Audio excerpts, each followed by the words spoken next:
తొలి చూపు చాలంట చిత్తాన చిత్రంగా ప్రేమనేది పుట్టగా 10 మంది అంటుంటే విన్నాను ఇన్నాళ్ళు నమ్మలేదు బొత్తిగా ఆ కళ్ళలో ఆ నవ్వులో మహిమ ఏమిటో ఆ కాంతిలో ఈనాడే నా ఉదయమైనదో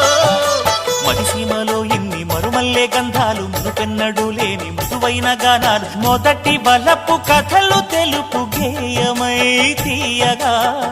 స్వరములు పాడగా ఏ స్వప్నలోకాల సౌందర్య రాసి నా ముందుకొచ్చింది కనువిందు చేసి ఏ నీలి మేఘాల సౌధాలు విడిచి ఈ నేల నడిచింది ఆ మెరుపు వచ్చి